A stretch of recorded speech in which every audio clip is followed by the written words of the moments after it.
बच्चों, स्वागत है आपका मेरे अपने YouTube चैनल मुनसब सर केमिस्ट्री के अंदर में। तो बच्चों, आपको पता है कि झारखंड एकेडमी काउंसिल के अंदर में क्लास 12 की एग्जामिनेशन अभी करेंटली चल रहा है। आपने एग्जाम काफ़ी अच्छे से दे रहे होंगे, ऐसा मुझे विश्वास है। और 23 फरवरी 2024 को केमिस्ट्री का भी पेपर होने वाला है। आई होप आपकी तैयारी काफ़ी अच्छी चल रही होगी। बच्चों, हमने आपसे एक प्रॉमिस किया था कि आपके 23 फरवरी से पहले कुछ केमिस्ट्री के अंदर में इंपॉर्टेंट क्वेश्चन कराऊंगा, जिसके लिए मैंने एक सीरीज की भी शुरुआत करी और उस सीरीज में आपको मैंने 2 इंपॉर्टेंट क्वेश्चन का वीडियो ऑलरेडी प्रोवाइड कर चुका है। पहला वीडियो आपको मैं बताया था फिजिकल केमिस्ट्री का एमसीक्यू का पार्ट, और दूसरा वीडियो हम लोग चले थे फिजिकल केमिस्ट्री का सब्जेक्टिव का पार्ट नंबर 1। तो इसी सीरीज के अंदर में हम लोग सब्जेक्टिव क्वेश्चन फिजिकल केमिस्ट्री का पार्ट नंबर 2 की तरफ चलने वाले हैं। आप हमारे वीडियो से बने रहें, आप हमारे चैनल से बने रहें। मैं आपको 23 फरवरी से पहले इंपॉर्टेंट क्वेश्चन को तैयारी कराने की एक कोशिश कर रहा हूं। तो चलिए आज का हम लोग लेक्चर को शुरुआत करते हैं और पहला क्वेश्चन को हम लोग देखते हैं कि आज का है क्वेश्चन नंबर 13। आपको मैंने वीडियो नंबर 1 पर हमने आपको 1 से लेकर के 12 तक के इंपॉर्टेंट क्वेश्चन करवा दिए थे। आज हम लोग 13 से क्वेश्चन की शुरुआत करने जा रहे हैं। तो चलिए हमारे साथ आप भी देखिए किस तरीके से और क्या क्या इंपॉर्टेंट क्वेश्चन आने वाला है। क्वेश्चन कह रहे हैं कि for a reaction the energy of activation is 0, what is the value of rate constant eight 300 kelvin if rate constant is equal to 1.6 into 10 to the power 6 second inverse at 298 kelvin. Gas constant का value दिया गया 8.314 joule पर kelvin मोल। क्या calculate करना है आपको? तो आपको निकालना है वैल्यू ऑफ रेट कांस्टेंट। कैसे निकलेगा आइए जरा चेक करते हैं। हमारे पास दिया गया बेटा एक्टिवेशन एनर्जी दिया गया 0।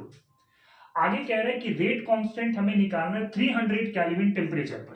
तो एक काम कर लेते हैं, फाइनल टेम्परेचर को मैं मान लेता हूं 300 केल्विन और इस समय जो रेट कांस्टेंट था उसको मैं मान लेता हूं K2। क्या मान लिया? K2 मान लिया। और हमारे पास टेम्परेचर T1 जो दिया गया था दिस इज 298 केल्विन और इस वक्त जो रेट कांस्टेंट था दैट इज K1। क्वेश्चन में गिवन था हमारे पास 1.6 into 10 to the power 6 second inverse और R की वैल्यू भी हमारे क्वेश्चन में गिवन है 8.31 जूल पर केल्विन मोल। तो हम लोग चलते हैं अर्हेनियस इक्वेशन के माध्यम से। क्या कहता है कि log base 10 K2 upon K1 is equal to activation energy upon 2.303 R into 1 upon T1 minus क्या था 1 अपॉन T2 था। ये हम लोग इक्वेशन को देख चुके हैं क्लासरूम के अंदर में। हमें निकालना है log बेस 10 K2 का वैल्यू और K1 का वैल्यू गिवन है कितना 1.6 into 10 to the power 6। Activation energy कितना रखना है 0, तो 0 upon 2.303 into R into 1 upon T1 है 298 केल्विन और T2 है हमारे पास 300 केल्विन। अब जरा सोचो, ये वाला वैल्यू 0 हो चुका है ना, तो ये पूरा का पूरा वैल्यूज क्या हो जाएंगे 0 हो जाएंगे। अगर मैं ऐसा लिख दूं log base 10 K2 upon 1.6 into 10 to the power 6 is equal to क्या होगा 0, क्योंकि ये 0 है ना तो सबसे मल्टीप्लाई डिवाइड होगा तो पूरा का पूरा वैल्यूज आपको क्या मिलेंगे 0 ही मिलेंगे। ठीक, अब देखो जरा लॉग को उठा के मैं इधर कर दिया तो एंटी लॉग बन जाएगा, अंटी लॉग बन जाएगा that is aunty log 10 into 0 यानी इस क्या लिख सकते हैं तो 10 टू द पावर 0 लिख सकते हैं। और किसी का पावर 0 कहने का मतलब है कि वैल्यूज कितना होगा 1 हो जाएगा। अब जरा देखें रिजल्ट क्या मिला हमारे पास, तो K2 upon 1.6 into 10 to the power 6 is equal to 1 that is K2 is equal to हो गया 1.6 into 10 to the power 6 second inverse. तो ये हमारे पास K2 का वैल्यू मिल जाएगा। ठीक, तो ये है आपके पास क्वेश्चन नंबर 13। ये एग्जाम में एक बार पूछा भी गया है। आई होप आपको ये समझ में आ गया होगा किस तरीके से मैं इसको सॉल्व कर रहा हूं। तो पहले इसको आप कॉपी करो, तब फिर मूव करते हैं हम लोग नेक्स्ट क्वेश्चन की तरफ। ठीक है, तो चलिए क्वेश्चन नंबर 14 को देखते हैं। बाबू कह रहे हैं कि the half life period of a first order reaction is 100 minute. आपके पास फर्स्ट ऑर्डर रिएक्शन दिया गया है क्या दिया गया है, फर्स्ट ऑर्डर रिएक्शन। तो फर्स्ट ऑर्डर रिएक्शन दिया गया है और इसका हाफ लाइफ पीरियड है बेटा कितना, 100 मिनट। 100 मिनटू 100 कितना है, मिनट है। Calculate the time required for the reaction to be complete by 90%, यानी रिएक्शन जो कंप्लीट कर रहा है वो 90% रिएक्शन आपकी कंप्लीट हो जा रही है। मतलब अगर ऐसा लिखूं, अगर ए रिएक्टेंट है और इससे बन गया आपका प्रोडक्ट, तो टाइम इक्वल टू 0 पे अगर ए 100% था तो उस वक्त प्रोडक्ट कितना होगा, 0 होगा। आपको पता है कि टाइम 0 पे प्रोडक्ट भी क्या होता है, 0 होता है। थोड़े समय के बाद टी टाइम पर हमारे पास कितना रिएक्शन कंप्लीट हो गया, 90% रिएक्शन कंप्लीट हो गया, यानी 90% प्रोडक्ट बन गया, तो बचा कितना होगा, 10% बचा होगा।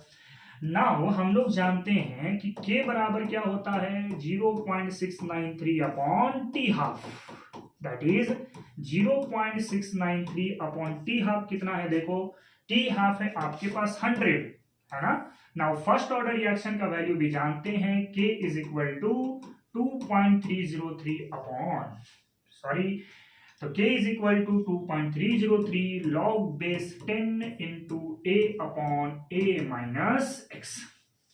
ठीक, अब देखो k का वैल्यू उठाओ यहां पटको फटाक से, तो 0.693 upon 100 is equal to 2.303 log base 10 into a कौन सा है बाबू, तो इनिशियल वैल्यू है दैट इज 100%, और a माइनस एक्स क्या दिया है, तो 10% दिया गया है, यानी इसको हम लोग कट कर सकते हैं। अच्छा एक चीज है, इसको अगर मैं लेकर के चलूं, क्या छूट गया यहाँ पे, टाइम छूट गया ना बेटा, तो यहाँ पे टाइम छूट गया है हमारा। अब इसको सॉल्व करें और t का वैल्यू निकालें, तो 2.303 upon 0.693 into 100 log base 10 into 10। Now log 10 का वैल्यू कितना होता है, 1 होता है। जरा पुट करके देखो, तो t बराबर 2.303 अपॉन 0.693 इंटू 100 लॉग बेस 10 का वैल्यू 1। ना इसको अगर सॉल्व करेंगे ना तो आएगा 3.33, कितना आएगा 3.33, और इसको अगर मल्टीप्लाई कर दें दैट इज 3.33 इंटू 100, सॉल्व करेंगे आएगा 333 मिनट। क्लियर बात है। तो इस तरीके से हमारे पास क्वेश्चन नंबर 14 का सॉल्यूशन हो सकता है। पहले आप इसको कॉपी करो, फिर बढ़ते हैं हम लोग क्वेश्चन नंबर 15 की तरफ। हमारे पास क्वेश्चन नंबर 15, क्वेश्चन नंबर 15 क्या कह रहा है देखो, तो 6.02 into 10 to the power 20 molecules of urea. हमारे पास दिया गया है मॉलिक्यूल ऑफ यूरिया कितना है बाबू, इसको मान लेते हैं, तो छोड़ दो, इसको n मान लेते हैं ना, तो ये कितना है, तो 6.02 इंटू 10 टू द पावर 20, ये क्वेश्चन में दिया गया। Present in 100 ml of the solution, तो हम लोग कह लें volume of solution that is VML, ये कितना है 100 ml दिया गया है of it solution. What is the concentration of the urea solution. अच्छा कॉन्सेंट्रेशन कहने का मतलब यहां पर क्या है, आपको मोलारिटी निकालना है, क्योंकि वॉल्यूम दिया गया है, क्या दिया गया है, वॉल्यूम दिया गया है। तो मोलारिटी बराबर जानते हैं number of mole upon volume of solution in ml into क्या होगा 1000 होगा। नाउ हम लोग एक चीज कैलकुलेट करेंगे मोल, तो मोल दैट इज n बराबर जानते हैं number of molecules upon Avogadro number, ये बात हम लोग को पता है। तो मॉलिक्यूल्स कितना मिल चुका है 6.02 इंटू 10 टू द पावर 20, और एवोगाड्रो नंबर क्या होता है, तो 6.02 इंटू 10 टू द पावर 23। इससे ये और ये खत्म हो जाएगा, 10 टू द पावर 20 और 10 टू द पावर 23 में 1 अपॉन 10 टू द पावर 3 बचेगा। इसको ऊपर लेके जाएंगे तो बचेगा कितना 10 टू द पावर -3 मोल। तो इतने मॉलिक्यूल्स में हमारे पास मोल्स की संख्या कितनी मिल चुकी है, तो 10 टू द पावर -3 मोल की संख्या मिल चुकी है। अब करना कुछ नहीं है, इस मोल को उठा के यहां पटक दो, तो m बराबर 10 to the power -3 volume of ml कितना है सॉल्यूशन का 100 इंटू क्या होगा 1000 होगा। इससे ये और ये खत्म, तो 1 अपॉन 100 सॉल्व करेंगे आएगा 0.01 मोलर, और यही आपका करेक्ट आंसर हो जाएगा। क्लियर बात है। तो आप इसको पहले कॉपी करो, फिर बढ़ते हैं हम लोग नेक्स्ट क्वेश्चन नंबर 16 की तरफ। चलिए, तो अगला क्वेश्चन है हमारे पास क्वेश्चन नंबर 16। क्वेश्चन नंबर 16 क्या कह रहा है बेटा, देखो, the half life of the first order reaction A is 2 minute. हमारे पास हाफ लाइफ पीरियड दिया, फर्स्ट ऑर्डर की बात हो रही है ना, फर्स्ट ऑर्डर रिएक्शन। तो फर्स्ट ऑर्डर रिएक्शन का हाफ लाइफ पीरियड गिवन है कितना, 2 मिनट। 2 मिनट। तो अगर मैं इसका k निकाल लूं तो क्या होगा, 0.693 upon k, sorry 0.693 upon T half, that is 0.693 upon T half कितना है, तो 2 मिनट है। ये आपके पास मिल जाएगा मिनट इनवर्स के फॉर्म में। नाउ पहला नंबर क्वेश्चन बोल रहा है कि ए 25% ऑफ इट्स इनिशियल कॉन्सेंट्रेशन जब होगा, मतलब 25% जब इनिशियल कॉन्सेंट्रेशन रिएक्टेंट का बचेगा तो उस वक्त बचने में समय कितना लगेगा, यही आपसे सवाल पूछ रहा है। तो हम लोग बात करते हैं 25% of its initial concentration. Initial concentration, तो आप इसको ऐसे ले लें कि सपोज ए कोई रिएक्टेंट था, तो इससे बन गया बेटा प्रोडक्ट, और टाइम इक्वल टू 0 पे अगर ये 100% था तो ये क्या था, 0। अब थोड़े समय के बाद मान लो t1 टाइम में ये 25% बचा, क्योंकि इनिशियल कॉन्सेंट्रेशन कितना तक रखना है, 25% तक। इसका मतलब ये 75% आपका कंप्लीट हो चुका होगा। अब सिंपल हम लोग फॉर्मूला को जरा अप्लाई करें। फर्स्ट ऑर्डर रिएक्शन का टाइम का फॉर्मूला क्या होता है, 2.303 upon rate constant into log base 10 into a upon क्या हो गया, a माइनस x हो गया, ठीक। यानी कि t बराबर तो 2.303, अब k को देखो कितना है, तो k आ चुका है 0.693 अपॉन 2, 0.693 और 2 किधर चला जाएगा, ऊपर, लॉग बेस 10, a कितना है बेटा, देखो तो a है हमारे पास 100%, है ना, और a माइनस x कितना है आपके पास 25%।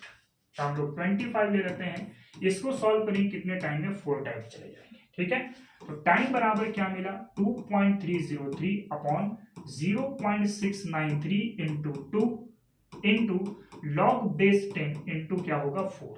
अच्छा 4 को ऐसे भी तो लिख सकते हैं ना, 2.303 upon 0.693 into 2 into log base 10, 2 का स्क्वायर। अब ये फॉर्मूला जानते हैं, लॉग a का स्क्वायर क्या होता है, लॉग a के पावर x, तो x आगे आ जाता है। तो t बराबर क्या था, तो 2.303 upon 0.693 into 2 into 2 log base 10 into 2। अच्छा लॉग 2 का वैल्यू कितना होता है, तो ये होता है 0.301। जरा इसको पुट करके देखो, अगर हम लोग इसको पुट कर लें, टाइम बराबर 2.303 अपॉन 0.693 इंटू 2 इंटू 2 इंटू 0.301। जरा इसको सॉल्व करेंगे कितना बार में, 3.33। अब इसको जरा सॉल्व कर देंगे तो कितना आ जाएगा, टाइम बराबर आ जाएगा 4 मिनट। कितना आ जाएगा, 4 मिनट आ जाएगा। क्लियर बात है। तो इसका पहला क्वेश्चन जो था उसका टोटल टाइम कितना लगेगा, 4 मिनट, जब रिएक्टेंट कितना बचेगा, 25% बचेगा, ठीक है। चलिए तो इसी में हम लोग देखते हैं question number B. Question number B में कह रहा है कि अगर रिएक्टेंट 25% की जगह पर 10% बचे तब आपका समय कितना लगेगा, ये आपसे पूछ रहा है। तो अगेन हम लोग वहीं से सोचेंगे क्वेश्चन नंबर बी के लिए कि सर ए जो था, ए से बना दिए हम लोग प्रोडक्ट, है ना, और टाइम बराबर अगर 0 देखें तो 100% रहा होगा, उस वक्त ये 0 बना होगा, है ना। फिर कहा कि T2 टाइम में जब ये 10% बचे, इसका मतलब 90% आपका कंप्लीट हो चुका है, क्योंकि क्वेश्चन के अंदर में पहले बोल दिया था कि 10% ऑफ इनिशियल कॉन्सेंट्रेशन रहना है, तब ना टाइम निकालना है। तो 10% अगर बचेगा इनिशियल कॉन्सेंट्रेशन तो 90% रिएक्शन कंप्लीट हो जाएगा, यानी प्रोडक्ट 90% हो चुका होगा। अब टाइम 2 का फॉर्मूला लगा लें। फॉर्मूला क्या है, 2.303 upon k log base 10 into a upon क्या होगा, तो a माइनस x होगा, that is T2 is equal to 2.303 upon k। k कितना था बेटा, देखो तो k बराबर था 0.693 अपॉन 2, तो k को जरा पुट कर लें यहाँ पर 0.693 और 2 किधर ऊपर log बेस 10, a की जगह पर कितना होगा 100% और a माइनस x की जगह पर कितना होगा 10, इससे ये कट जाएगा। तो हमारे पास मिला एक वैल्यू log 10 का वैल्यू कितना होता है 1 होता है। जरा पुट करके देखें तो t2 बराबर 2.303 upon 0.693 into 2 into 1, that is ये 3.33 आएगा। जब इसको सॉल्व करेंगे तो 6.66 मिनट आपका करेक्ट आंसर हो जाएगा। तो जब हमारे पास 10% रिएक्टेंट बचेगा तो समय कितना लगेगा उसको कंप्लीट 90% होने के लिए, या 10% बचने के लिए समय कितना लगेगा 6.66 मिनट लगेगा। और जब 25% आपका रिएक्टेंट बचेगा या फिर 75% रिएक्शन कंप्लीट हो जाएगा तब समय कितना लगेगा हमारे पास, तो लगेगा टोटल 4 मिनट लगेगा। आई होप आपको ये समझ में आ गई होगी। अगर समझ में आ गई है तो आप इसको कॉपी कर सकते हैं,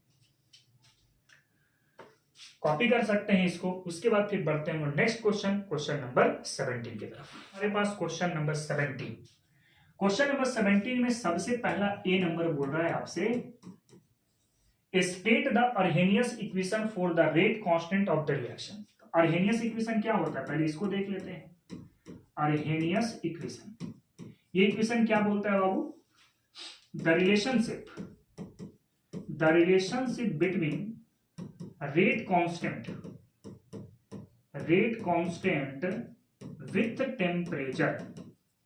विथ टेम्परेचर is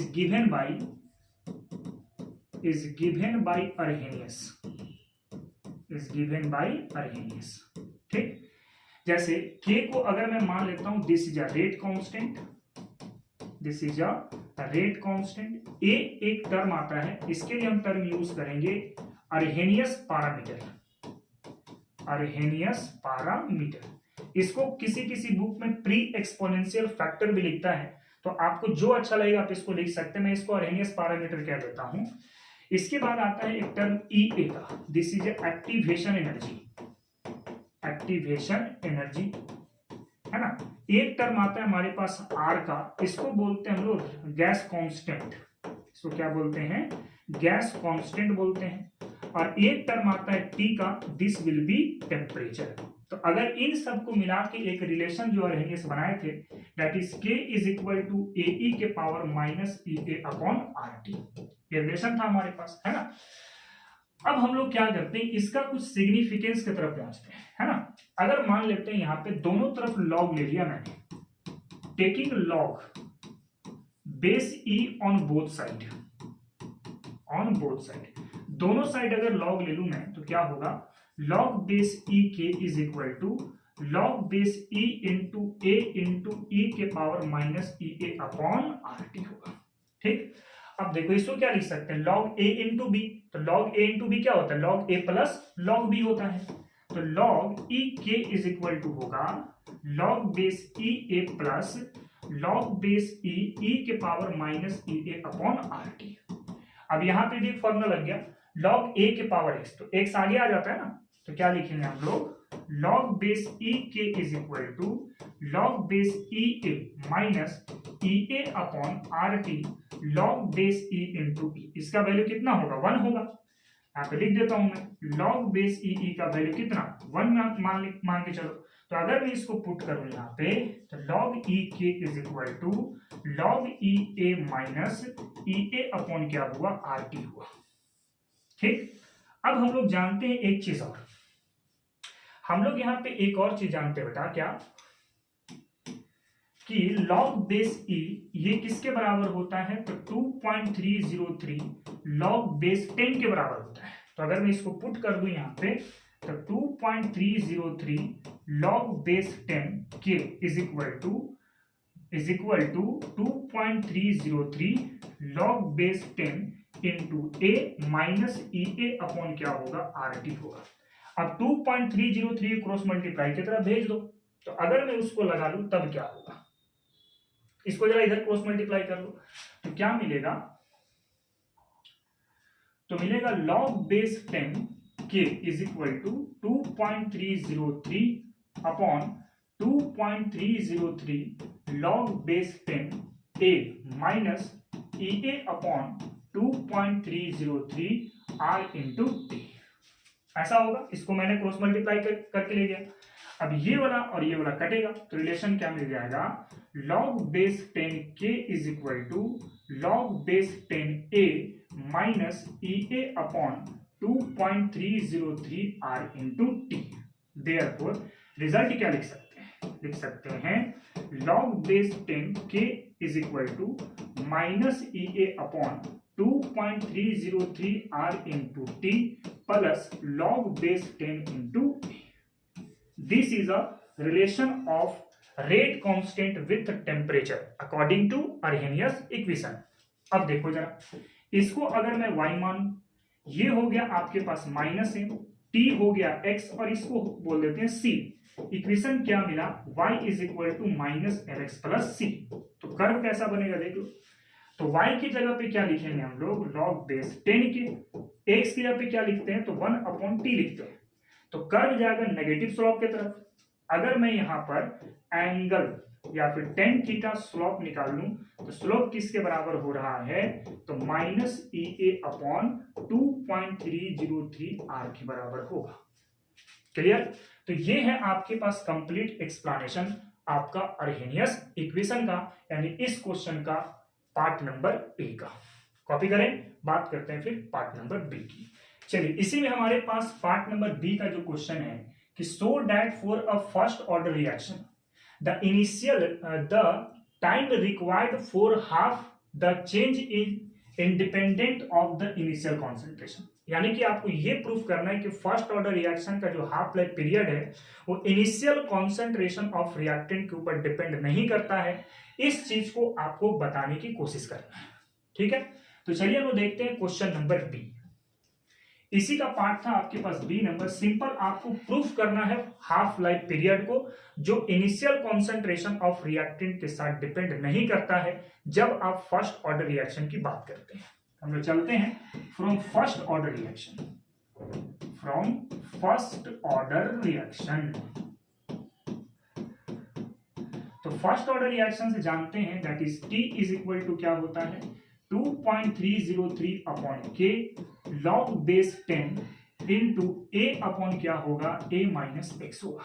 तो अगर हाफ लाइफ पीरियड के बारे में सोचना है, हाफ लाइफ पीरियड इसके बारे में अगर सोचना है तो हम लोग क्या बोलते हैं कि a माइनस एक्स अगर एक्चुअल हाफ हो जाए, क्या हो जाए, हाफ हो जाए, ये हाफ हो जाए, है ना, तो वैसे सिचुएशन में टी को हम क्या बोलते हैं, टी हाफ बोलते हैं। क्योंकि हाफ लाइफ पीरियड का डेफिनेशन ये होता है कि एक ऐसा टाइम इंटरवल जहां पे initial concentration of reactant exact half हो जाता है।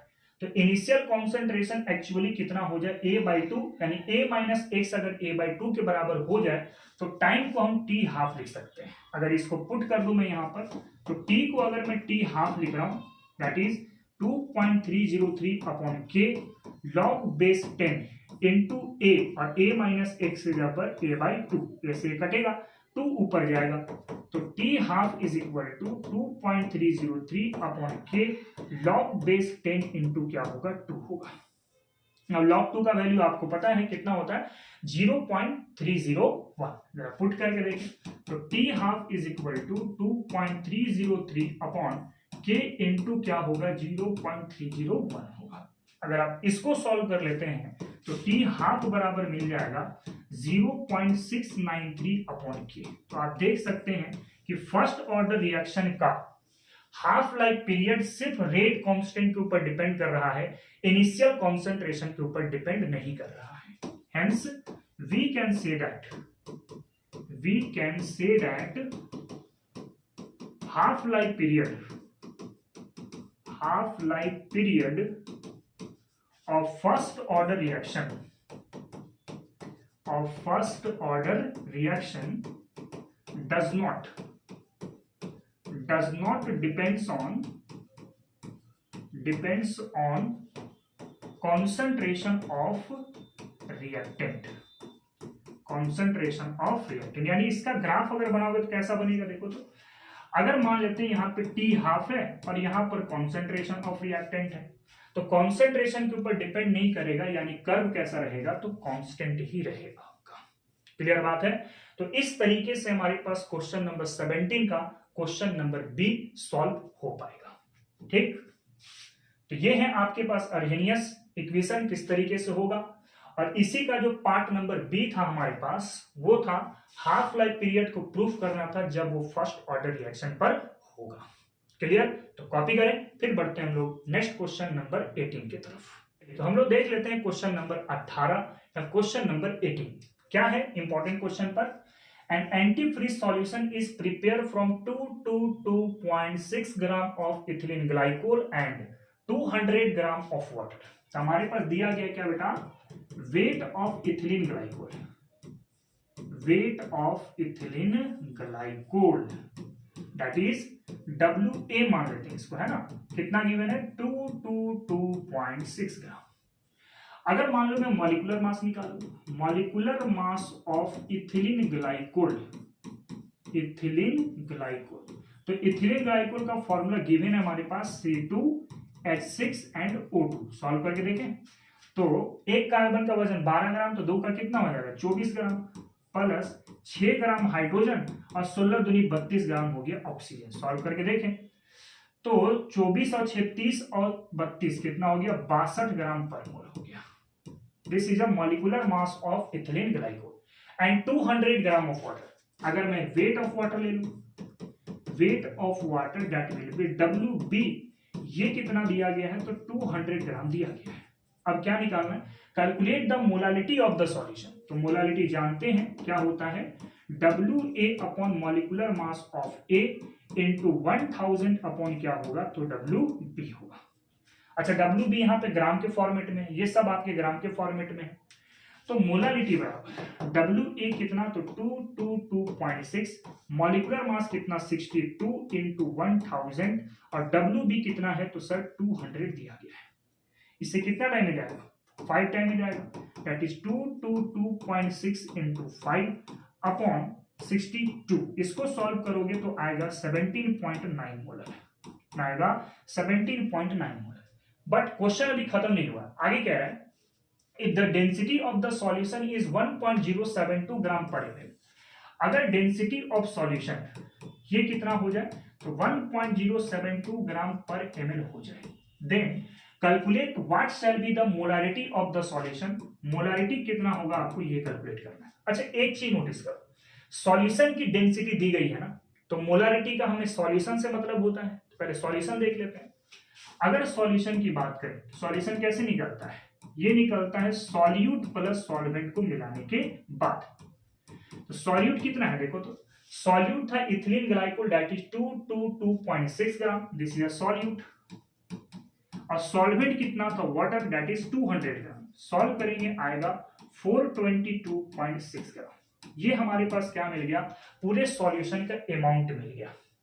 ठीक है, अब हम लोग निकालते हैं, हम लोग जानते हैं कि, अच्छा देखो तो एक चीज, अगर डेंसिटी के अकॉर्डिंग सोच रहे हैं तो क्या मिल रहा है, जब 1.072 ग्राम होगा ना, तब वो 1 ml के बराबर होगा। यानी आप लिख सकते हैं कि 1.072 ग्राम में ग्राम सॉल्यूशन पर कितना ml मिलेगा, तो 1 ml मिलेगा। देयरफॉर सॉल्यूशन टोटल कितना हो चुका है, इतना हो चुका है, दैट इज 422.6 ग्राम सॉल्यूशन पर कितना ml होगा, तो ये होगा आपके पास 422.6 अपॉन 1.072 ml होगा। अब सिंपल मोलारिटी का फॉर्मूला पढ़ देंगे, मोलारिटी बराबर WA upon molecular mass of A into 1000 upon क्या होगा, तो WB होगा। पुट करके देखें, WA कितना है, तो 222.6 gram, molecular mass of ethylene glycol 62 into 1000 upon volume कितना है हमारे पास, देखो तो ये आ चुका है volume that is 422.6 divide by 1.072। इसको ऊपर ले जाएंगे तो सॉल्व करके देखेंगे इसको कितना मिलता है, तो 2.2226 upon 62 into 1000 into 1.072 upon 422.6। Solve करेंगे आएगा 9.1 मोलर। क्लियर, तो इस तरीके से हमारे पास क्वेश्चन नंबर 18 का सॉल्यूशन बनेगा। तो अगर आप इस तरीके से अगर एग्जाम में लिखोगे तो मेरे ख्याल से नंबर आपको पूरा मिल सकता है। क्लियर बात है? अगर कहीं कोई डाउट है इस टॉपिक पर तो आप बेशक कमेंट सेक्शन में जाकर के मुझसे क्वेश्चन पूछ सकते हैं, मैं उसको आपको रिप्लाई के माध्यम से या नेक्स्ट क्लास वाले आने वाले वीडियो के माध्यम से आपको बताने की कोशिश करूंगा। तो चलिए पहले इसको कॉपी करें, फिर बढ़ते हैं हम लोग क्वेश्चन नंबर 19 की तरफ। चलिए तो क्वेश्चन नंबर 19 अगर देख लेते हैं, कह रहा है कि so that for a first order reaction the time required for 99% completion of a reaction is twice the time required for 90% completion of the reaction। मतलब कह रहे हैं कि 99% जब रिएक्शन कंप्लीट होगा उस समय का टाइम 90% कंप्लीट होने वाले टाइम का ठीक दुगना होगा, दैट विल बी ट्वाइस होगा। कैसे सोचेंगे? तो सबसे पहले चल रहे हैं for 99% completion, for 99% completion of reaction, completion of reaction. पहले इसके अकॉर्डिंग सोच रहे हैं आप। तो अगर मान लेते हैं कि ए हमारे पास रिएक्टेंट है, बन गया बेटा प्रोडक्ट, ठीक ना। अब मान के चलो टाइम इज इक्वल टू 0 पर ये 100% था, उस वक्त प्रोडक्ट क्या होगा? 0% होगा। अगर मान लेते हैं T1 टाइम पर ये कितना परसेंट कंप्लीट हो चुका है? तो 99% कंप्लीट हो चुका है। तो 99% कंप्लीट हो गया, तो ये कितना बचा होगा? 1% बचा होगा, तभी ना दोनों को मिलाकर के 100% होगा। नाउ T1 बराबर क्या लिखते हैं? 2.303 upon k log base 10 into A upon क्या होगा? a minus x. चूंकि ये रिएक्शन फर्स्ट ऑर्डर से बिलोंग कर रहा है तो ये वाला फॉर्मूला हमारा काम में आ जाएगा। तो T1 बराबर 2.303 upon k log base 10, a के जगह पर कितना बेटा? तो 100% और a माइनस एक्स के पर कितना? तो 1। सॉल्व कर लें जरा। तो T1 is equal to 2.303 upon k log base 10। अच्छा इसको क्या लिख सकते हैं? 10 का स्क्वायर लिख सकते हैं। तो 10 का स्क्वायर जैसे ही लिखेंगे तो रिजल्ट में क्या मिल जाएगा? T1 is equal to 2.303 upon के into 2 log base 10 into 10। Log 10 का वैल्यू कितना होता है? 1 होता है। तो T1 is equal to 2.303 upon के इंटू 2। इसको मान लेते हैं इक्वेशन नंबर 1। इसका वैल्यू कितना मिला? 1, तो 1 मैंने पुट कर दिया। ठीक। अब यहां पे देखो बहुत सारे बच्चे को लगेगा कि sir log 10 to the power 2, तो ये 10 टू द पावर 2 में 2 आगे आ जाता है, जैसे मैंने यहां पे लिखा है। ये फॉर्मूले होते हैं log का। तो ये 99% पर ये हमारे पास T1 का वैल्यू आ चुका है। अब सेम फॉर्मेट यूज करेंगे फॉर 90% कंप्लीशन के लिए। अगर रिएक्शन कंप्लीट होता है कितना बेटा? 90% कंप्लीट होता है, तो वही हम लोग सेम पाथ में यूज करेंगे। ए से बना सर प्रोडक्ट, तो टाइम इक्वल टू 0 पे अगर मैं इसको 100% लेता हूं तो उस वक्त ये क्या होगा? 0 होगा। टाइम T2 पर थोड़े समय के बाद हमने देखा कि ये 90% कंप्लीट हो गया, जो क्वेश्चन में बोल रहा है आपके पास, तो उस वक्त ये कितना बचा होगा? 10%। अब फॉर्मूला वही यूज करो, T2 इज इक्वल टू तो 2.303 अपॉन के लॉग बेस 10। अब a कितना है जरा चेक करें। तो a बराबर इस बार है 100 और a माइनस एक्स कितना है? तो 10।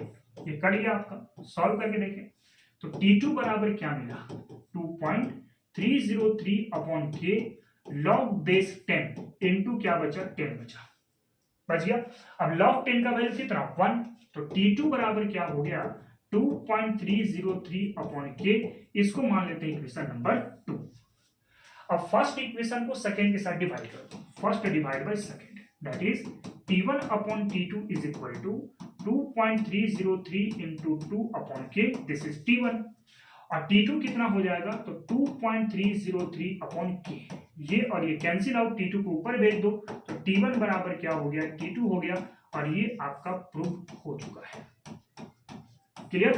तो हमारे पास जब रिएक्शन 99% कंप्लीट हुआ तो उस वक्त का टाइम 90% कंप्लीट होने वाले टाइम से ठीक दुगना होगा और इस बात को प्रूव हम लोग कर चुके हैं। क्लियर बात है? तो क्वेश्चन नंबर 19 आप इस तरीके से कर सकते हैं। इसको पहले कॉपी करें, फिर बढ़ते हैं हम लोग क्वेश्चन नंबर 20 की तरफ। नंबर 20 की तरफ बढ़ लेते हैं हम लोग इस वीडियो के अंदर में। कह रहे हैं vapour pressure of water at 293 kelvin is 17.535 mm of Hg। हम लोग लिख लें वेपर प्रेशर ऑफ वाटर, इसको मैं मान लेता हूं पी नॉट, और ये कितना गिवन है तो 17.535 mm ऑफ Hg, ये हमारा गिवन है vapour pressure of water. Calculate the vapour pressure of water at 293 kelvin when, कब कैलकुलेट करना है, 25 gram of glucose is dissolve in 450 gram of water. अब जरा सोचो 25 ग्राम ग्लूकोज को 450 ग्राम पानी में अगर डिसॉल्व करेंगे तो वो सॉल्यूशन बन जाएगा। अब उस सॉल्यूशन का वेपर प्रेशर कितना होगा ये आपको कैलकुलेट करना है। तो हम लोग क्या करते हैं यहाँ पर, वेपर प्रेशर ऑफ सॉल्यूशन, इसको मान लेते हैं पीएस, और ये कितना होगा आपको कैलकुलेट करना है। हमारे पास वेट ऑफ ग्लूकोज गिवन है बेटा, weight of glucose that is WA, ये कितना दिया गया है तो सर 25 ग्राम दिया गया है क्वेश्चन के अकॉर्डिंग। और molecular mass of glucose, molecular mass of glucose that is Na, कितना होता है तो 180 ग्राम पर मोल होता है। फॉर्मूला क्या होता है ग्लूकोज का, C6H12O6 होता है ना, तो उसका मॉलिक्यूलर मास कितना मिलेगा तो 180 ग्राम पर मोल मिलेगा। साथ में दिया गया है वेट ऑफ पानी दैट इज WP, ये दिया गया हमारे पास 450 ग्राम। और अगर मॉलिक्यूलर मास ऑफ पानी निकालें तो मॉलिक्यूलर मास ऑफ पानी हम लोग को पता है कितना होता है, 18 ग्राम पर मोल होता है। अब क्या करें, यहां से मोल निकालो, Na बराबर, तो मोल बराबर क्या होता है, मोल बराबर होता है वेट अपॉन मॉलिक्यूलर मास। तो WA कितना है बेटा, तो WA है 25/180, ये आपका मोल मिल गया ग्लूकोज का। और मोल B यानी पानी का निकाल लो तो WB अपॉन क्या होगा, MB होगा, दैट विल बी 450 अपॉन क्या होगा 18, ये आपका पानी का मोल आ जाएगा। अब हम लोग चलेंगे रॉल्स लॉ से। तो Raoult's law for non volatile solute क्या कहता है, P0 minus PS upon P0 is equal to Na divide by क्या होता है, Na प्लस NB होता है। अब एक काम करते हैं, यहाँ पर थोड़ा सा कैलकुलेशन को आसान बनाने के लिए मैं अमाउंट ऑफ सॉल्वेंट काफी ज्यादा मान लिया इन कंपेरिजन टू Na, मतलब पानी काफी ज्यादा है इन कंपेरिजन टू Na। आप देख भी सकते हैं यहाँ पे 18 डेमिनेटर पर है, यहाँ पर 180 डेमिनेटर पर है, तो डेमिनेटर जितना बड़ा हो जाएगा वैल्यू उतनी छोटी हो जाती है। तो पानी का मोल काफी ज्यादा हो गया इन कंपेरिजन टू ग्लूकोज मोल। तब ऐसे सिचुएशन में हम लोग क्या करेंगे, Na को नेग्लेक्ट कर देंगे। तो हम लोग Na प्लस NB को अप्रोक्सीमेटली किसके बराबर लिख सकते हैं, तो NB के बराबर लिख सकते हैं। अगर पुट कर दें यहाँ पर तो P0 minus PS upon P0 is equal to होगा Na डिवाइड बाई NB, यानी Na कितना वो पुट करके देख सकते हैं यहाँ से। तो P0 है हमारे पास कितना 17.35 माइनस, अच्छा 17.535, तो P0 कितना है हमारे पास तो है 17.535, और PS आपको निकालना है, P0 फिर से हो गया 17.535, और Na कितना है बेटा, तो Na है 25/180, 25/180 हो गया। और NB कितना है, तो NB है 450/80। अब क्या करेंगे हम लोग, इसको सिंपल सॉल्यूशन देने की कोशिश करेंगे।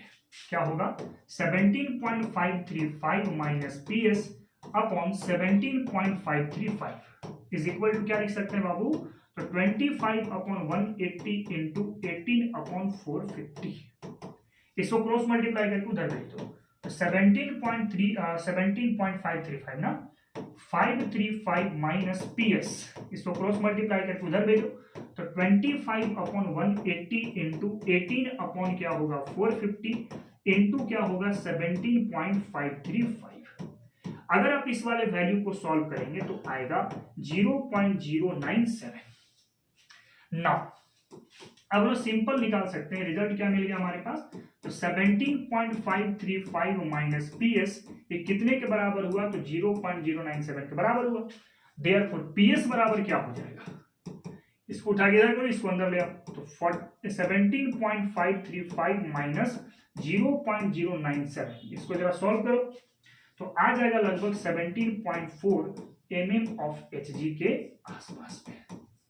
तो ये है आपके पास, जब हमारे पास 25 ग्राम ग्लूकोज को पानी में ऐड किया जाएगा, कितना पानी में 450 ग्राम पानी में, तो वेपर प्रेस डिक्रीज करेगा, तो डिक्रीज करके कितना पहुंचेगा 17.4 mm ऑफ Hg तक पहुंच जाएगा। क्लियर बात है? आई थिंक आपको क्वेश्चन नंबर 20 समझ में आ गया होगा। चलिए इसको कॉपी करिए, फिर बढ़ते हैं हम लोग क्वेश्चन नंबर 21 की तरफ। तो चलिए हम लोग देखते हैं क्वेश्चन नंबर 21। क्वेश्चन नंबर 21 क्या कह रहे हैं? In a particular reduction process the concentration of solution that is initially 0.24 molar is reduced to 0.12 molar in 10 hours and 0.06 molar in 20 hours. What is the rate constant of reaction? log 2 का value दिया गया है। एक काम करें, हमारे पास A से मान लेते हैं प्रोडक्ट बनाते हैं, ठीक है। अब क्या कह रहे हैं, जब टाइम इक्वल टू 0 था तो इनिशियल टाइम पे कॉन्सेंट्रेशन क्या था आपका? तो 0.24 मोलर था। उस वक्त प्रोडक्ट क्या हुआ होगा? 0 हुआ होगा। अब टाइम जब हमारे पास 10 आवर बीत गए, 10 घंटे के बाद हमारे पास ये कॉन्सेंट्रेशन 0.12 मोलर हो गया, यानी प्रोडक्ट कितना बन गया होगा? तो 0.12 मोलर प्रोडक्ट बन चुका होगा। इस वक्त रेट कांस्टेंट कितना है ये पहले पता करना है, क्योंकि क्वेश्चन में आपसे निकालना है रेट कांस्टेंट। तो रेट कांस्टेंट यहां पर लगाते हैं पहले। तो के बराबर फॉर्मूला जानते हैं 2.303 upon T log base 10 into A upon क्या होगा? ए माइनस एक्स होगा, ठीक है। तो के आपको निकालना है, तो इसको K1 मान लेता हूं मैं। क्या मान लिया? K1 मान लिया फॉर 10 आवर्स के लिए, और अगले 20 आवर्स के लिए मैं उसको K2 मान लूंगा। तो होगा 2.303 अपॉन टी। टी कितना है बेटा? तो 10 आवर लॉग बेस 10। ए कितना है? तो है आपके पास 0.24 और ए माइनस एक्स कितना है? तो 0.12 है। सॉल्व करें कितने टाइम में? 2 टाइम में चले जाएंगे। तो K1 बराबर क्या हुआ? 2.303 अपॉन 10 लॉग बेस 10 इंटू क्या होगा? 2 होगा। नाउ लॉग 2 का वैल्यू कितना होता है? 0.301। उसको पुट करते हैं हम लोग। तो K1 बराबर 2.303 अपॉन 10 इंटू लॉग 2 का वैल्यू कितना? 0.301। नाउ आपको पता है कि इसको इसके साथ मल्टीप्लाई करते हैं तो वैल्यू कितना आता है? 0.693 अपॉन 10, है ना। जब इसको सॉल्व करेंगे आएगा 0.0693 आवर इनवर्स। आप इसको ऐसे भी सोच सकते हैं, लेकिन चूंकि सब्जेक्टिव की बात करनी है तो सब्जेक्टिव में आपको पूरे प्रोसेस को समझाना पड़ेगा। तो आप डायरेक्ट भी सोच सकते हैं कि सर 0.24 मोलर से 0.12 मोलर आ गया, यानी एग्जैक्ट हाफ हो गया। तो एग्जैक्ट हाफ होने का मतलब है कि हाफ लाइफ पीरियड काम में आ सकता है। तो ये ऑब्जेक्टिव के लिए काम आसानी से हो जाएंगे, लेकिन सब्जेक्टिव के क्वेश्चन के लिए आपको इतना पूरा बना के दिखाना पड़ेगा, ठीक है ना। पड़ेगा कि सर ए से बने हम लोग प्रोडक्ट की तरफ, ए से बन गया प्रोडक्ट, टाइम इक्वल टू 0 पे ये 0.24 मोलर था, ये 0 हो जाएगा। टाइम 20 आवर 20 मिनट के बाद ये कितना, सॉरी, तो टाइम 20 आवर के बाद कितना हो जाएगा? 0.06 मोलर हो चुका है। तो बाकी प्रोडक्ट जितना होगा कैलकुलेट करके देख लेना। 0.24 में से 0.06 माइनस कर लेना, ठीक है। उतना मोलर आपका प्रोडक्ट बन चुका होगा। तो K2 बराबर अगर निकालें यहां से फॉर्मूला क्या लगा सकते हैं? 2.303 अपॉन T2। तो T2 कितना है? 20 आवर लॉग बेस 10। ए कितना है बेटा? तो 0.24 और ए माइनस एक्स कितना है? तो 0.06 है ना। इसको सॉल्व करें कितना चला जाएगा? 4 टाइम में चले जाएंगे ना। इसको अगर हम कैलकुलेट करें तो क्या लिख सकते हैं हम लोग? K2 is equal to 2.303 upon 20 log base 10। अच्छा, ये जो 4 आया है इसको क्या लिख सकते हैं? 2 का स्क्वायर लिख सकते हैं। अब 2 का स्क्वायर आ गया तो 2 आगे आ जाएगा, लॉग 2 का वैल्यू पुट कर देंगे। तो K2 बराबर 2.303 upon 20 into 2 log base 10 into क्या होगा? 2 होगा। नाउ लॉग 2 का वैल्यू जानते हैं 0.301 होता है। तो K2 बराबर 2.303 अपॉन 20 इंटू 2 और लॉग 2 का वैल्यू 0.301। इससे कितना टाइम है? 10 टाइम। इसको इसके साथ मल्टीप्लाई करेंगे आएगा 0.693 अपॉन, फिर से सॉल्व करेंगे तो 0.0693 आवर इनवर्स हो जाएगा। अब देखो केवल मिल चुका है हमारे पास उतना 0.0693, K2 भी मिल चुका है 0.0693। तो अब निकालेंगे इसका एवरेज। क्या निकालेंगे? एवरेज निकालेंगे। तो K एवरेज क्या होगा? That is K1 plus K2 by क्या लिख सकते हैं? 2 लिख सकते हैं। K1 कितना? 0.0693, K2 कितना 0.0693 अपॉन 2। इसको सॉल्व करेंगे तो आएगा 0.0693 आवर। तो एक बात याद रखना, जब भी रेट कांस्टेंट एक से ज्यादा स्टेप का निकालने को मिल जाए ना, तो आप सिंपल क्या करना है कि उसका एवरेज निकाल देना, अगर एक से ज्यादा रेट कांस्टेंट होता है तब। जैसे फर्स्ट हाफ पर रेट कांस्टेंट आया और सेकेंड हाफ पर ये रेट कांस्टेंट आया, दो रेट कांस्टेंट अगर आ गया तो आप उसका एवरेज निकालेंगे। क्लियर बात है? तो इस तरीके से आपका क्वेश्चन नंबर 21 बनता है।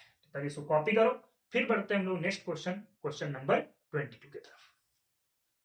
तो चलिए बच्चों, क्वेश्चन नंबर 22 की तरफ अगर बढ़ लेते हैं हम लोग, तो क्वेश्चन नंबर 22 कह रहे हैं कि the following results have been obtained during the kinetic study of the following reaction. Reaction दिया गया 2A + B, ये रिएक्ट करके बनता है C + D। आपके पास कुछ डाटा दिया गया है, एक्सपेरिमेंटल डाटा, और आपको कैलकुलेट करने बोला है रेट लॉ। इस डाटा के अकॉर्डिंग रेट लॉ क्या मिलेगा ये आपको पता करना है, और साथ में इस रिएक्शन का रेट कांस्टेंट क्या होगा ये भी आपको पता करना है। कैसे सॉल्व करना है इस टाइप के क्वेश्चन को जरा चेक करें।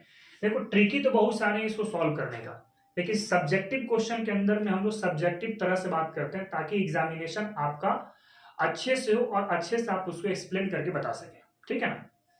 तो चलिए हम लोग देखते हैं किस तरीके से काम होगा। सबसे पहले रेट ऑफ रिएक्शन का जनरल फॉर्म लिखें, रेट कांस्टेंट के a के पावर x इंटू क्या होगा b के पावर y, जहां पे x और y किस चीज को रिप्रेजेंट कर रहा है, x रिप्रेजेंट कर रहा है कॉन्सेंट्रेशन ऑफ a का ऑर्डर ऑफ रिएक्शन, और y रिप्रेजेंट कर रहा है कॉन्सेंट्रेशन b का ऑर्डर ऑफ रिएक्शन। ठीक है? तो सारे जो टेबल में दिए गए डाटा ना, उसको आप इसके फॉर्मेट में लिखो। जैसे एक्सपेरिमेंट 1 पर a का वैल्यू गिवन है, b का वैल्यू गिवन है और रेट का वैल्यू गिवन है। तो रेट के जगह पर मैं लिखूंगा 6 into 10⁻³ is equal to k। a के जगह पर हो गया 0.1 के पावर x एंड b के जगह पर हो गया 0.1 के पावर y। इसको मान लेते हैं इक्वेशन नंबर 1। ना इसी तरह से हम लोग एक्सपेरिमेंट नंबर b के लिए काम करें तो क्या होगा 7.2 into 10⁻² is equal to k। a कितना है तो 0.3 के पावर x हो जाएगा, और b कितना है हमारे पास तो 0.2 के पावर y हो जाएगा। इसको मान लेते हैं इक्वेशन नंबर 2 ना। उसी तरीके से थर्ड अगर देखें तो क्या है 2.88 into 10⁻⁻1 is equal to k। a कितना है तो 0.3 के पावर x और b कितना है आपके पास तो 0.4 के पावर y। इसको मान लो इक्वेशन नंबर 3। उसके बाद अगर फोर्थ देखिए हम लोग तो हमारे पास 2.40 into 10⁻⁻2 is equal to k। a के जगह पर है 0.4 के पावर x हो गया और b के जगह पर हो गया 0.1 के पावर y। इसको मान लो इक्वेशन नंबर 4। अब सारी इक्वेशन को एक दूसरे के साथ डिवाइड कर दो। आप किसी को भी किसी के साथ डिवाइड कर सकते हैं, कोई फर्क नहीं पड़ेगा, लेकिन थोड़ा सा दिमाग लगा के चलना ताकि कैलकुलेटिव मैटर आपसे फंसे नहीं। जैसे अगर मैं फर्स्ट को 4 से डिवाइड कर रहा हूं तो अगर अंतरात्मा से देखेंगे ना तो 6 और 24 आसानी से कट जाएगा। ठीक है ना? तो मैं उसी को लेके चल लेता हूं। अगर मैं फर्स्ट को डिवाइड कर दूं बाबू सेकंड से, तो फर्स्ट को सेकंड से डिवाइड करें क्या मिलेगा, that is 6 into 10⁻³ divide by ये क्या हो गया 2.40 इंटू 10⁻² इज इक्वल टू ऊपर के 0.1 के पावर x इंटू क्या हुआ 0.1 के power y divide by k into इसमें क्या है 0.4 के पावर x इंटू 0.1 के पावर y। अगर आप देखिए चेक करें ध्यान से, ये वाला कटेगा, ये वाला कटेगा, इससे सॉल्व करोगे तो 4 टाइम में चले जाएंगे आपके। ठीक है? तो 1/4 इज इक्वल टू क्या आ जाएगा 0.1 अपॉन 0.4 के पावर क्या हो गया x हो गया। Now 1/4 is equal two point हटा तो 1/4 के पावर क्या आ जाएगा x आ जाएगा, यानी x बराबर वैल्यू कितना मिला देखो तो x के बराबर ऊपर में कितना है 1 है, यानी x बराबर कितना लिख सकते हैं 1 लिख सकते हैं, क्योंकि 1/4 के पावर x और यहाँ 1/4 के पावर 1, तो x के बराबर कितना मिल गया 1 मिल गया। चलिए x का वैल्यू तो मिल चुका हमारे पास। अगर x का वैल्यू मिल गया है तो अब निकालेंगे y का वैल्यू। y का वैल्यू कैसे निकालेंगे, तो y का वैल्यू निकालने के लिए बेटा हम लोग सेकेंड को थर्ड के साथ डिवाइड कर लेंगे। तो सेकेंड डिवाइड में मैं क्या कर लेता हूँ, थर्ड डिवाइड कर लेता हूँ। आप किसी को भी किसी से डिवाइड कर सकते हैं ना, लेकिन मैं सेकेंड को थर्ड से डिवाइड कर रहा हूँ, that is 7.2 into 10⁻⁻2 divide by 2.88 into 10⁻⁻1 is equal to k.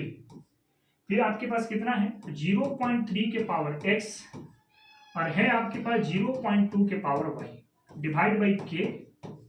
फिर आपके पास 0.3 के पावर x एंड 0.4 के पावर y। अब देखो ये और ये कैंसिल आउट, के से के कैंसिल आउट, इसको सॉल्व करेंगे 4 टाइम में 4 आएगा। क्या लिख सकते हैं, 1/4 इज इक्वल टू, लिख सकते हैं 0.2 अपॉन 0.4, 0.2 अपॉन 0.4 के पावर क्या हो गया y। इससे कितना टाइम है, 2 टाइम में, that is 1/4 is equal to हो गया 1/2 के पावर y। अब इसको क्या करो ना, इसको 1/4 को ऐसे लिख सकते हैं 1/2 का स्क्वायर, अभी भी तो 1/4 ही है, इज इक्वल टू क्या हुआ, तो 1/2 के पावर y। अब देखो तो जरा, 1/2 के पावर y किसके बराबर है, तो 1/2 के पावर 2, दैट मीन्स y बराबर क्या मिल गया आपके पास, 2 मिल गया। अब सबसे पहले हम लोग लिखेंगे रेट लॉ का एक्सप्रेशन। तो रेट लॉ में r बराबर देखे थे हम लोग, k इंटू ए के पावर क्या था, x, और b के पावर क्या था, y था।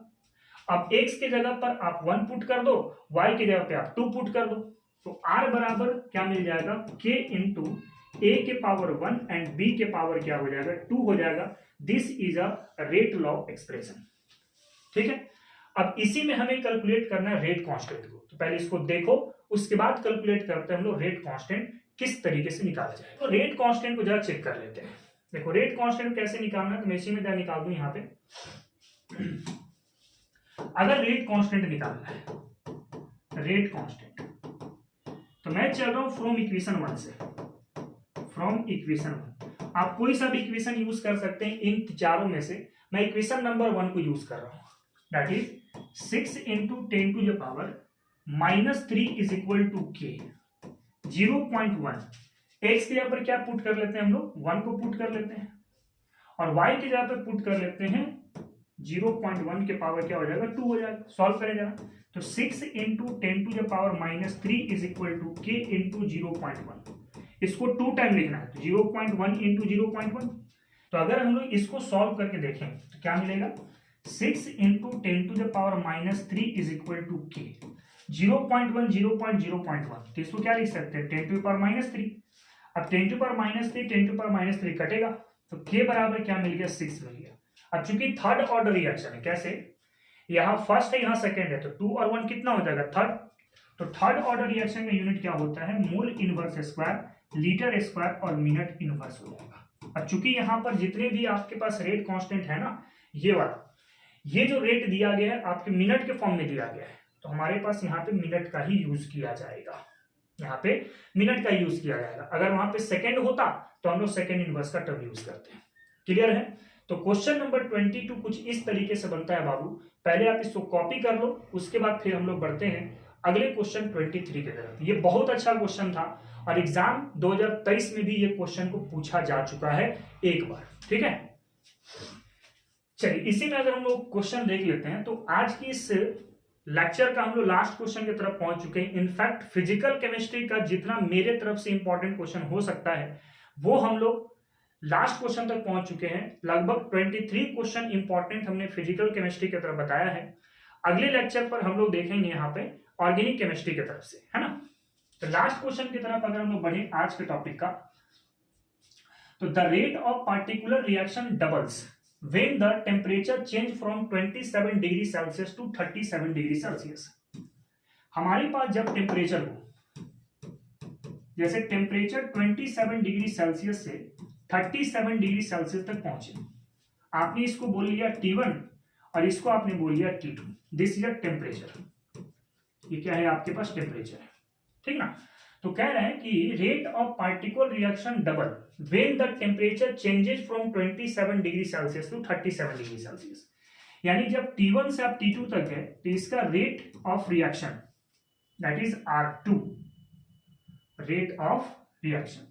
तो T1 से जैसे T2 तक गए तो इसका rate of reaction that is R2 वो डबल हो जा रहा है, दैट इज 2R1 हो जा रहा है। पहले वाले क्या हो जा रहा है, डबल हो जा रहा है। यानी इसमें अगर मैं रेट लिख रहा हूं तो इसका रेट आपने बोला R1 और 37 डिग्री सेल्सियस जाने के बाद ये डबल हो गया यानी R2 हो गया, दैट इज 2R1। अब इसको ऐसे भी लिख सकते हैं, इसको मैं रेट कांस्टेंट K1 बोल लेता हूं। रेट कांस्टेंट ये मैं K1 मान लिया और इसमें रेट कांस्टेंट लिख लेता हूं K2 is equal to 2K1। अब इसको ऐसा लिख सकते हैं ताकि कैलकुलेशन थोड़ा आसान हो जाए। अब अर्हेनियस इक्वेशन को पुट करेंगे, log 10 K2 अपॉन क्या होता है K1 is equal to activation energy upon 2.303 into R into 1 upon T1 minus क्या होता है 1 अपॉन T2 होता है। सारे वैल्यूज जब पुट करो, अच्छा T1 कितना है तो 27 डिग्री सेल्सियस है। इसको अगर केल्विन बनाना हो तो 273 ऐड कर दो, कितना आ जाएगा 300 केल्विन आ जाएगा।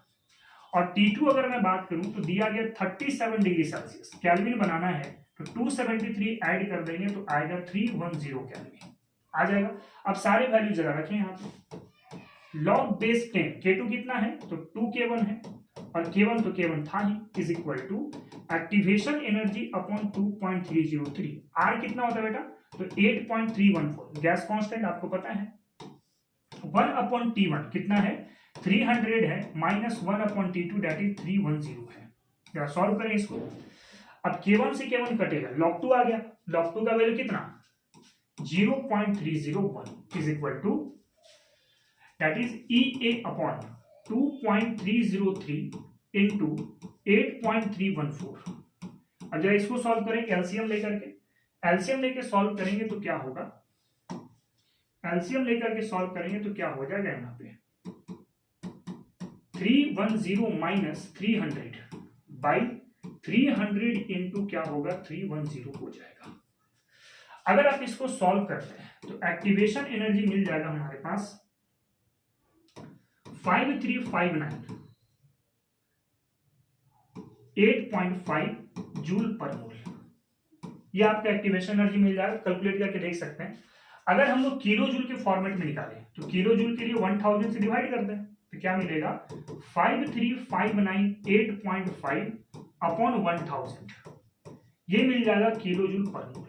नाउ अगर इसको सॉल्व करके देख लें तो EA बराबर आएगा 53.5 किलो जूल पर।